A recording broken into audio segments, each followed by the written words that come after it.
ये फ्यूचर की दुनिया है दोस्तों। फ्यूचर के लोग बहुत ही खतरनाक हैं। टिकट बांटने के लिए कुत्ते को काम पर लगा रखा है।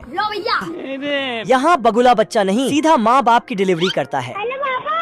अब एक बटन दबाते ही मच्छरों से छुटकारा मिल जाता है। खतरनाक लोग हैं। और आलसी लोगों के लिए इस बेड का आविष्कार किया गया है। बवाल चीज है बे। हीरा ठाकुर जहर वाली खीर खा रहे थे, लेकिन तो खीर ठंडा करने के लिए बटन दबाते ही टोपी निकलकर हवा देती है।